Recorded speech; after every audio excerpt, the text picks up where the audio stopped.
हरा दिया। कहानी सुनने में काफी सिंपल लगती है ना ये, लेकिन शायद ये कहानी इतनी सिंपल है नहीं। स्पेशली अगर आप आजकल के व्हाट्सएप मैसेजेस देखेंगे और सोशल मीडिया पोस्ट देखेंगे जो इस hero Ram versus villain Ravan के नैरेटिव के अगेंस्ट जाते हैं। इनफैक्ट क्या आप जानते हैं कई ऐसे मंदिर भी हैं देश में जहां पर रावण की पूजा करी जाती है, जैसे कि मध्य प्रदेश के रावण ग्राम गांव में ये मंदिर, या फिर उत्तर प्रदेश के कानपुर में दशानन रावण टेम्पल, या फिर ग्रेटर नोएडा में ये मंदिर। सिमिलरली राजस्थान के जोधपुर में और आंध्र प्रदेश में भी आपको रावण के मंदिर मिल जाएंगे जहां पर लोग नारे लगाते हैं जय लंकेश और जय रावण बाबा। यूट्यूब पर मिलियंस ऑफ व्यूज के साथ कई ऐसी पोएम सुनने को मिलती है जहां पर कहा जाता है, हाँ मैं घमंडी, मैं पापी, हाँ मैं ताकत का प्रतीक हूँ, मैं वही दशानन जिद्दी हूँ और थोड़ा सा ढीठ हूँ। तो सुन लो सारी दुनिया वालों को, तुम राम बन जाओ, मैं रावण ही ठीक। और अक्रॉस द पॉलिटिकल स्पेक्ट्रम आजकल रिसेंटली ये देखने को मिला है, चाहे कोई लेफ्ट विंग लोग हो चाहे राइट विंग लोग हो, जिनमें रावण के लिए एक सॉफ्ट कॉर्नर सा आ गया है। लोग जस्टिफिकेशंस देते हैं कि रावण ने जो किया वो क्यों किया, रावण इतना बुरा भी नहीं था। कई लोग इस तरीके से सिंपैथी दिखाते हैं रावण और कुंभकर्ण को लेकर, लेकिन रावण के तीसरे भाई विभीषण, उनका केस इससे भी ज्यादा इंटरेस्टिंग है। उन्हें हर तरफ से हेट मिलता है, उन्हें गद्दार बताया जाता है, एक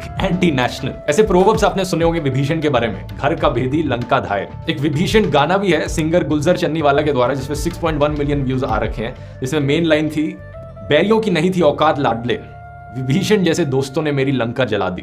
ये कैसे लेसन्स हैं जो लोग रामायण से कंक्लूड करते हैं? क्या विभीषण सही में इतना हेट डिजर्व करता है? और क्या रावण सही में इतनी सिंपैथी डिजर्व करता है? आज के इस दिवाली स्पेशल वीडियो में दोस्त आइए जानने की कोशिश करते हैं।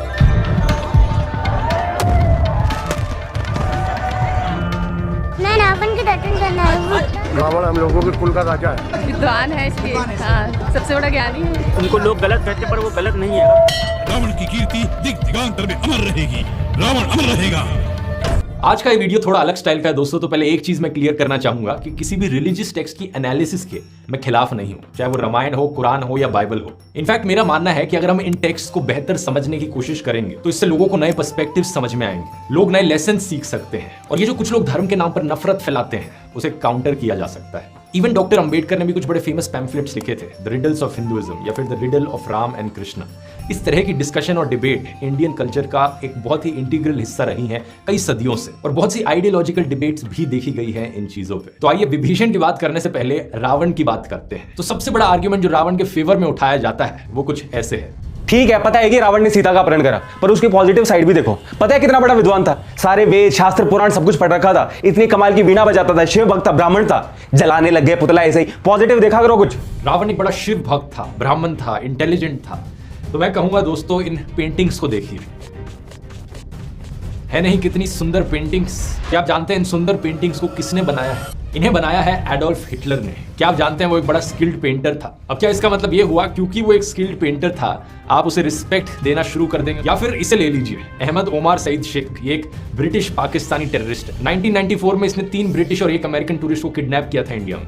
1999 में जब इंडियन एयरलाइंस की फ्लाइट हाईजैक करी गई थी तो इंडियन सरकार ने 3 टेररिस्ट को रिलीज किया था, उनमें से एक ये था। बाद में ये एक वॉल स्ट्रीट जर्नल की किडनैपिंग में इन्वॉल्व था और 9/11 में भी इसका हाथ बताया जाता है। क्या आप जानते हो इतना इंटेलिजेंट था कि इसे prestigious London school of economics में एडमिशन मिल गया था। उस यूनिवर्सिटी में अपने दिनों में ये चेस चैंपियन था, साथ ही साथ इसे 5 भाषाएं भी बोलनी आती थी। तो क्या इस इंटेलिजेंस की वजह से ये कम बुरा इंसान बन जाता है? ऑब्वियसली नहीं। सेम थिंग रावण के लिए भी एप्लीकेबल है। रावण चाहे कितना भी पावरफुल था, कितना भी टैलेंटेड था, कितने भी उसे वेद पुराण आते हैं, जो उसने सीता का अपहरण करके क्राइम किया था वो कम बुरा नहीं होता। इसके अलावा रावण रिस्पॉन्सिबल था मारीच की मौत के पीछे भी। उसने मारीच से कहा था कि या तो मेरी मदद कर ले सीता को किडनैप करने में या फिर मैं तुझे मार डालूंगा। उसके पास कोई ऑप्शन नहीं बचा। मारीच ने सोचा कि मैं श्री राम के हाथों ही मरता हूँ। इसके अलावा अपहरण के दौरान सीता को बचाने जटायु आया था, उसे भी रावण के द्वारा मर्सीलेसली मार दिया गया। लेकिन रावण एक शिव भक्त था। क्या शिव भक्त होने का मतलब ये हो गया कि जो मर्डर का क्राइम है वो उसके लिए साफ हो जाएगा? कुछ लोग कहते हैं कि रावण एक ब्राह्मण था और ब्राह्मण आदमी जो होते हैं उनके अच्छे संस्कार होते हैं। लेकिन ये किस तरीके के संस्कार हुए औरत को इस तरीके से डिसऑनर करना? ऐसा क्यों है कि कुछ लोग आज के दिन भी लोगों की आइडेंटिटी को देखकर